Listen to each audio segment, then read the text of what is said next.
வேற வேலைக்கு இது நான் பார்த்துக்கிறேன் சொல்லிட்டு வந்துட்டேன். சரி, அவ்வளோதான். இப்போ என்ன வேலை பண்ற? அதான் சும்மா தாங்கிறேன். ஏன் சும்மா இருந்தா எப்படி சாப்பாடு வரும்?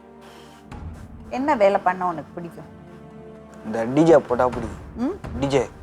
டிஜேயா? ஆ, உனக்கு எப்படி அதில் இன்ட்ரெஸ்ட்டு? ஊரில் போடுவாங்க, அதை பார்த்து இன்ட்ரெஸ்ட். கைத்தொழில் ஏதாவது கற்றுக்கோப்பா. முதல்ல டிஜேயிங் எக்ஸ்ட்ராவாக பண்ணலாம். வேலைக்கு போயிட்டு வந்துட்டு நைட் டைமில் ஏதாவது ஒரு ஃபங்க்ஷனுக்கு எல்லாம் போய் டிஜேயாக போகலாம். அதுக்கு என்ன ட்ரைனிங் வேணும் அது பார்க்கலாம். அதெல்லாம் வேலைக்கு போகணும்ல, ஏதாவது ஒரு தொழில் பண்ணோம்ல.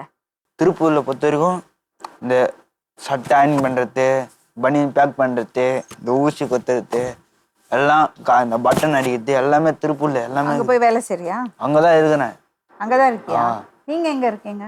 அங்கே தான் மேடம். திருப்பூரில். அவனுக்கு வேலை வாங்கி கொடுக்க முடியுமா? வேலை நிறையா அவனுக்கு ட்ரை பண்ணி கொடுத்துட்டேன் மேடம். ம் இவன் சொன்னான்ல ஒரு நாள் 2 நாள்னு, இவன் ஒழுங்காக செய்கிறது கிடையாது. சும்மா சும்மா ஒரு வேலை செய்கிறோம், அதுக்குன்னு டைம் இருக்குது, லஞ்சு டைம் டீ டைம் இருக்குது, அப்போ தான் போய்க்கணும்.